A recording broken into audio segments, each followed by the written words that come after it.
Domani seconda giornata mondiale dei poveri, l'invito del Papa ad entrare in relazione con i bisognosi per dare concretezza alle opere di carità, inaugurato in San Pietro un presidio sanitario per i bisognosi. Entro Natale via le barche dalla passeggiata di Rapallo, a giugno 100 posti pronti nel porto Carlo Riva, sono gli obiettivi del Comune della proprietà a 3 settimane dalla mareggiata. Chiusura positiva per il bilancio sociale della società Stella Polare di Sestri Levante. Nel 2017 si è assistito all'incremento dei servizi e al passaggio di testimone alla presidenza nel segno della passione. I ministeri laicali della Chiesa, fastidio, sfida o possibilità, l'interrogativo sviluppato da Don Paolo Tomatis a Chiavari nell'incontro dedicato agli animatori liturgici. 90 campioni di foot golf in campo a Rapallo, una nuova disciplina che sta prendendo piede a livello nazionale. Si gioca con la palla come il calcio, ma le regole sono quelle del golf. Buongiorno a tutti, ben arrivati al TG13. Siamo alla vigilia della seconda giornata mondiale dei poveri, istituita da Papa Francesco al termine dell'anno della misericordia. Il Papa invita, quest'anno in particolare, ad ascoltare, rispondere e liberare le persone più bisognose, intervenendo per restituire loro la piena dignità. In tale direzione è stato inaugurato in piazza San Pietro il presidio sanitario temporaneo voluto dal Santo Padre per prendersi cura dei poveri anche dal punto di vista sanitario. 8 ambulatori sono attivi per 14 ore al giorno, dalle 8 alle 22, per fornire assistenza medica e diagnostica gratuita. Ieri la visita sorpresa di Francesco. Vediamo il servizio di Radio Vaticana.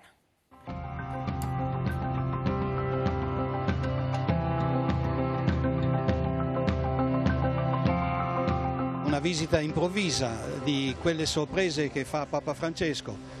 Una visita che lo ha visto raccolto immediatamente da tanti poveri con diverse difficoltà che si sono stretti intorno a lui, hanno voluto salutarlo, abbracciarlo, ringraziarlo e non da ultimo hanno chiesto anche il selfie, come ormai di uso.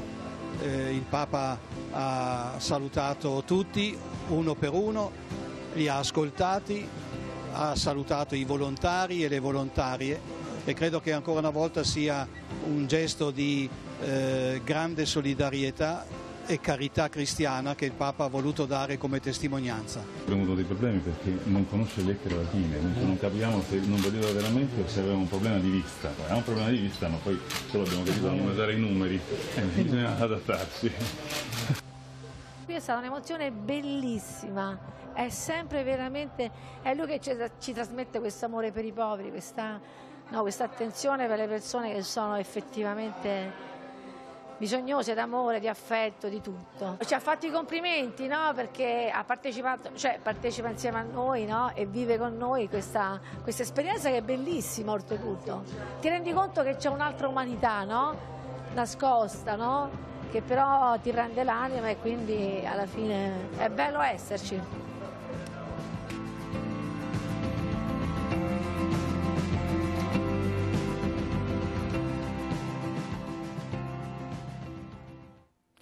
Al tema delle povertà sarà dedicata la trasmissione direttamente in onda lunedì prossimo. Insieme a Maurizio Garreffa andremo a visitare la sede del Banco Alimentare della Liguria a Genova Bolzaneto, dove confluiscono tutti gli alimenti raccolti nelle varie sedi distaccate durante le collette alimentari e dove collaborano diversi volontari impegnati nell'assistenza proprio ai più deboli.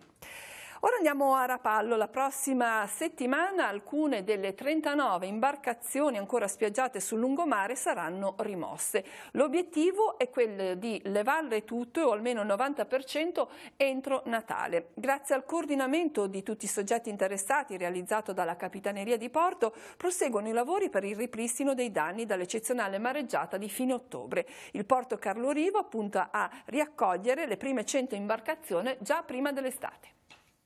Delle circa 400 imbarcazioni presenti fra Porto Pubblico e Porto Carlo Riva al momento della mareggiata, ancora 60 devono essere recuperate. Il comune di Rapallo punta a liberare la zona della passeggiata di piazza 4 novembre entro Natale, iniziando però dalla zona della foce del torrente San Francesco. Lì è stato fatto un intervento immediato il 1° di novembre, dove è stata rimossa la barca più pericolosa. A seguire è stata rimossa una seconda imbarcazione che era appoggiata sul tubo a mare dell'impianto fognario presente, e poi adesso inizieranno martedì con la rimozione del motor yacht Chocolate, che è una barca molto grossa, comunque sempre sul San Francesco. Per fare questo è stato fatto in questi giorni un dragaggio per permettere alla chiatta di poter arrivare in prossimità del castello e poter intervenire. Un elemento determinante per la rapidità dell'intervento è stato il coordinamento. I proprietari delle barche, tranne che in 2 casi, si sono consorziati anche per quanto riguarda le assicurazioni. Intanto il Porto Carlo Riva ha firmato il primo ordine di massi per rimettere in sicurezza la parte interna dell'approdo. Pensiamo che dalla settimana prossima inizino ad arrivare 15.000 tonnellate di massi naturali, massi ciclopici vengono chiamati così perché sono tutti quanti oltre le 7 tonnellate, e il muro, che ovviamente in questo momento diventerà un rinforzo, verrà tagliato e verrà iniziato a essere posizionati i massi che ne deriveranno, in modo tale che un domani possa poi servire a un ulteriore rinforzo del piede della diga. Per quel che riguarda quindi il programma è: nei prossimi 2 mesi mettiamo in sicurezza il porto per fare in modo che affrontare tutto l'inverno e le mareggiate che probabilmente arriveranno, insomma, attraverso questa nostra opera, questa prima fase 1, sicuramente ci metterà nelle condizioni di poterlo fare con la giusta cautela, ma con estrema tranquillità. Nel lungo termine poi il porto punta a riaccogliere le prime 100 imbarcazioni già all'inizio del mese di giugno del 2019, con l'obiettivo di far ripartire un approdo che, calcolando diretto e indotto, dà lavoro a circa 500 persone. Io penso che ci sia assolutamente la volontà di tutti i nostri clienti di avere ancora delle barche. Non vogliamo dare dei tempi brevi, perché poi sappiamo bene che non è che possiamo fare tutto quanto in pochi mesi, però riteniamo che dal 1° di giugno le prime barche che dovessero uscire dal cantiere potranno iniziare ad avere in parte il loro ormeggio. E per supportare le attività commerciali di Rapallo, che hanno subito danni nel corso della recente ondata di maltempo, in particolare a causa della mareggiata, Ascom organizza un incontro pubblico martedì sera alle 20 all'Hotel Europa. Saranno fornite informazioni utili a chi ha subito danni. L'incontro è aperto anche ai non associati. A Rapallo questa notte si è verificato un principio di incendio in uno dei 2 alberghetti del lungomare. Un giovane uomo di origine straniera aveva cercato rifugio all'interno della struttura per ripararsi dal freddo e ha cercato di scaldarsi, causando però le fiamme. Sul posto i vigili del fuoco. La persona che aveva causato involontariamente il rogo è stata portata in salvo e non ha avuto problemi. La pratica relativa allo svincolo delle strutture presentata dalla proprietà a settembre andrà in commissione martedì. Gli alberghetti di via Gramsci sono chiusi da 26 anni. La proprietà ha chiesto lo svincolo delle strutture Bel Soggiorno e Royal, conservando la destinazione ad uso alberghiero dell'ex hotel Moderno. E ora diamo uno sguardo all'evoluzione meteorologica di queste ore. Come annunciato, le temperature sono sensibilmente scese e in Val d'Aveto ha fatto la comparsa un primo strato di nevischio. Complice appunto l'abbassamento delle temperature di queste ore, le cime più elevate di Santo Stefano d'Aveto si sono svegliate questa mattina sotto un sottile manto bianco. La colonnina di mercurio è scesa sotto lo zero al Prato della Cipolla, meno 3,3 gradi, al Monte Bue meno 4,5, a Rocca d'Aveto meno 0,9 gradi. Le previsioni per la giornata di domani sono di un generale condizione di bel tempo, con possibili nubi basse proprio nella zona dell'arco alpino e con ulteriore sensibile diminuzione delle temperature. La società Stella Polare di Sestri Levante ha presentato il bilancio sociale 2017. La partecipata dal Comune gestisce la struttura polivalente Le Due Palme. Nel corso dell'anno, oltre ad incrementare la qualità dei servizi offerti agli anziani ospiti, ha assistito al passaggio di consegne tra il presidente uscente Franco Canepa e il nuovo presidente Davide Bernardello. Le interviste. Che bilanci 2017? Dal punto di vista economico buono, perché abbiamo un attivo di, anche se di poco, anche perché che la nostra politica, quella che se avanza €1 deve essere spesa per il benessere della struttura. A seconda abbiamo ovviamente puntato a migliorare sempre di più la qualità del servizio che noi diamo. Abbiamo fatto anche degli investimenti importanti. Diciamo che l'eredità è importante, è un'eredità molto impegnativa per gli altissimi livelli che i servizi che la Stella Polare offre e ha offerto in questi ultimi 13 anni. Il compito mio e nostro, perché poi siamo in 3 nel Consiglio di amministrazione, è quello di cercare di portare avanti questa passione, perché noi ereditiamo un impegno, ma ereditiamo anche una passione delle persone che ci hanno preceduto. Oltre al bilancio sociale e ai numeri c'è questa attenzione per le persone. Sì, cioè le persone qui sono veramente al centro di tutti i servizi che vengono offerti all'interno, ma anche della nostra comunità. Intanto vorrei dire che i familiari sono molto contenti, però li seguono anche molto, vengono spessissimo. Poi ci sono i volontari, l'AVO è presente tutti i giorni con 2 operatori, uno al mattino e uno al pomeriggio. Un bilancio in totale sinergia tra pubblico e privato. Assolutamente sì, questa è una sfida che Stella Polare porta avanti dalla sua nascita, quindi dal 2006, quella di mettere insieme le esigenze del pubblico, quindi della casa di riposo di proprietà del Comune di Sestri Levante, con la professionalità del privato che opera all'interno della casa di riposo. Marco Conti, consigliere comunale di minoranza a Sestri Levante, ha presentato una interrogazione sul tema della gestione delle piscine comunali, con la quale chiede a che punto sia l'iter giudiziario pendente al Tribunale di Genova, con il quale il precedente gestore chiede il rimborso degli investimenti effettuati per l'avvio dell'impianto e se è stato effettuato un accantonamento preventivo dei fondi rischio per contenziosi per quanto riguarda invece l'attuale gestore. Conti chiede se l'amministrazione comunale stia verificando la regolarità del pagamento degli stipendi ai dipendenti della piscina. Apriamo ora la pagina diocesana. Nel cammino di formazione dei ministeri laicali e volontari che svolgono un servizio liturgico nelle loro comunità si è inserito l'incontro con Don Paolo Tomatis, direttore dell'ufficio liturgico della diocesi di Torino. Il tema sviluppato è partito da una domanda: i ministeri laicali nella Chiesa, fastidio, sfida o possibilità? Il servizio che diventa motivo di conflitto perché si trasforma in un esercizio di potere, a quale conversione è chiamato? Spesso nella liturgia fare un servizio vuol dire anche occupare uno spazio, occupare un ruolo a cui non si rinuncia facilmente, e così la parte umana di noi fa diventare il servizio un motivo di conflitto.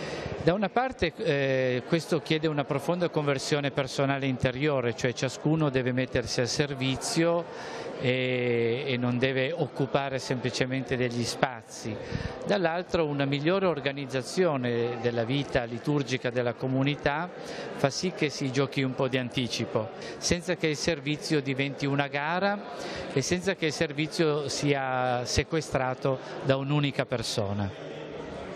Coinvolgimento ampio nei ministeri liturgici, ma anche formazione e preparazione. Come si intrecciano queste due dinamiche?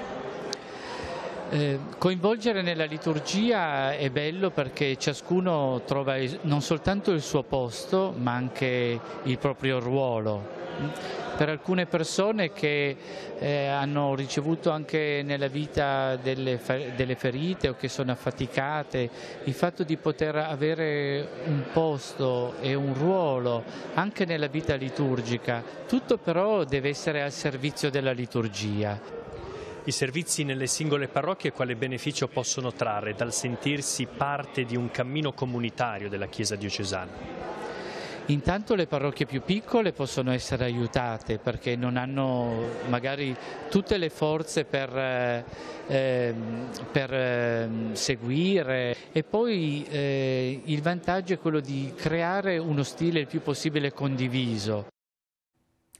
L'intera relazione di Don Paolo Tomatis sarà proposta su Telepace 1 al canale 15 domani, domenica, alle 21:10.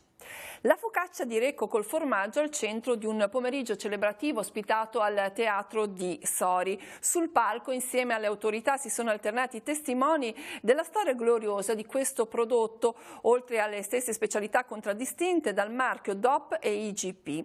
Storie che raccontano la fatica quotidiana e le difficoltà per mantenerne l'autentica artigianalità in un mondo in cui la globalizzazione incombe, ma fanno capire anche il forte attaccamento dei produttori alle proprie origini.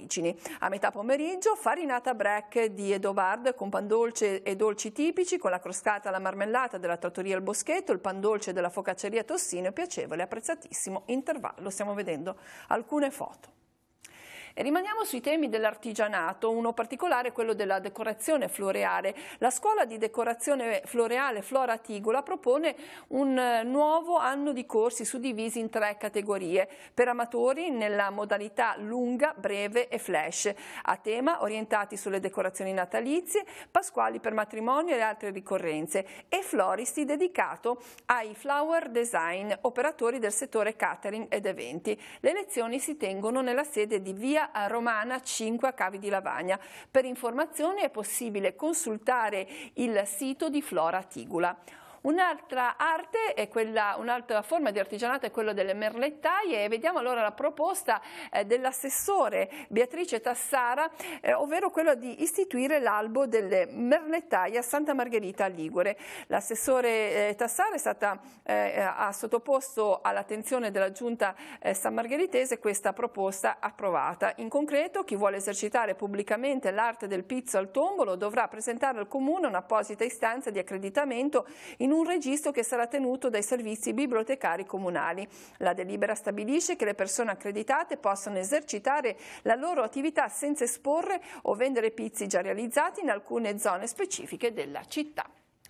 Ora sfogliamo le pagine dei quotidiani, poi ci ritroviamo con tutti gli aggiornamenti e lo sport. L'apertura di Avvenire è dedicata alla drammatica strage avvenuta in Sud Sudan, strage nel Vescovado, un attacco di milizie islamiche in Centrafrica, c'è anche un vicario tra i 42 sfollati massacrati, e in Sud Sudan assassinato un gesuita. E poi, alla vigilia della giornata mondiale dei poveri, il Papa visita a sorpresa l'ambulatorio in piazza San Pietro con i poveri per la loro salute, il gesto del Papa. Più sotto la politica interna, Salvini Di Maio, duello sul termovalorizzatore, la Lega agire per i rifiuti campani, il leader 5 Stelle ci creano tensioni. E ancora il richiamo in prima pagina di Avvenire, le notizie approfondite all'interno, caso Fabo, consulta, aiuto al suicidio, un divieto da rimodulare. E poi da Vicenza la storia, non cura il cancro per salvare il figlio e dopo lei muore. La vicenda che viene ripresa all'interno, Silvia che ha dato la vita per far nascere Lorenzo, stop alle cure per proseguire la gravidanza, la mamma coraggio commuove Vicenza. Andiamo sulle prime pagine del Secolo XIX, dedicata a Genova, il rilancio di autostrade, il nuovo ponte in 9 mesi, Toninelli siete fuori, guerra dei progetti dopo il sì alla legge, già 20 le aziende in corsa, danni per 422 milioni di industria e il commercio, i settori più colpiti. La fotonotizia centro pagina, la Marina, così riportiamo a galla il tesoro di Noli. E poi ancora Rapallo, dighe crollate, indagherà anche il consulente delle Torri Piloti, e più sotto Lavagna, vertice della Corte dei Conti per decidere il dissesto. Riunione alla Corte dei Conti per il Comune di Lavagna che attende una risposta sul possibile dissesto finanziario. Andiamo sulle pagine del Levante, dighe crollate alla Palle Santa, la Procura dispone una perizia, il caso Mareggiata lunedì sera in Consiglio. E ancora sfiorano quota 400 le denunce di sinistri, Rapallo, gli uomini della Capitaneria di Porto e il sindaco fanno il punto sulla rimozione delle imbarcazioni. Sempre dal secolo XIX, Golfo Paradiso, imprese in crescita, Riviera resiliente più del previsto, l'analisi socio-economica sarà presentata lunedì a Chiavari.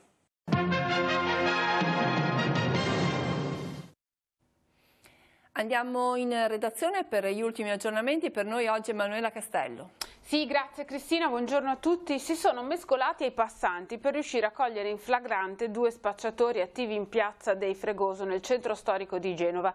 In questo modo gli agenti della squadra mobile hanno arrestato per detenzione e spaccio un 43enne italiano e un 26enne richiedente asilo di origini straniere che agivano assieme. Nel corso di questa stessa operazione il personale della squadra mobile ha controllato a tappeto le attività commerciali e gli immobili della zona del centro storico, individuando un 43enne straniero condannato per reati finanziari, sanzionando un'attività commerciale gestita di fatto da uno straniero senza permessi e sgomberando un alloggio adibito a un fondo, adibito ad alloggio di fortuna.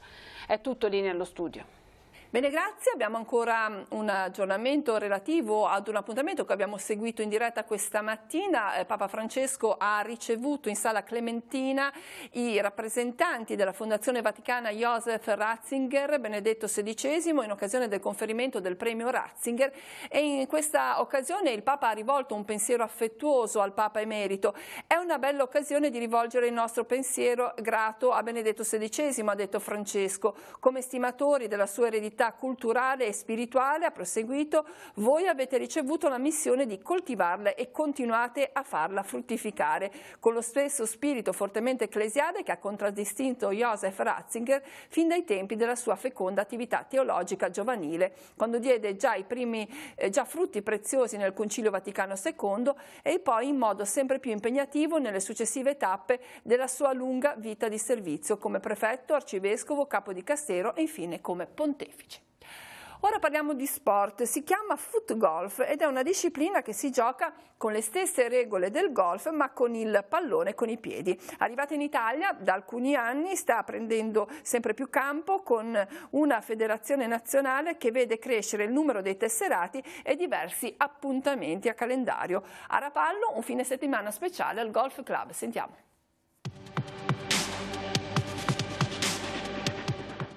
Che cos'è il foot golf? Allora, il foot golf è uno degli sport più divertenti degli ultimi tempi. È un misto tra calcio e golf, si gioca utilizzando i piedi e un pallone. I piedi al posto dei ferri e il pallone al posto della pallina da golf. È uno sport che non ha grandi barriere, chiunque può giocarlo, non ci sono limiti d'età, sia donne che uomini, e seguiamo sostanzialmente le regole del golf e vince chi effettua un percorso nel minor numero di colpi. Quando è arrivato in Italia? È arrivato in Italia circa 6-7 anni fa, trae origini dall'Olanda, dove una quindicina di anni fa alcuni calciatori si sono inventati questo sport, probabilmente allenandosi durante i loro campionati.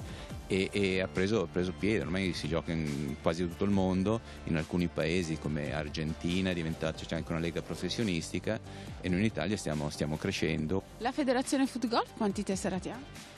Quest'anno siamo a 750, siamo in crescita, stiamo strutturandoci per diffondere lo sport attraverso i media, attraverso eventi ad hoc e siamo abbastanza fiduciosi anche di ottenere il riconoscimento delle autorità sportive italiane che ci stanno seguendo. Chiunque può accostarsi a questo sport, anche perché non servono neanche particolari abilità calcistiche.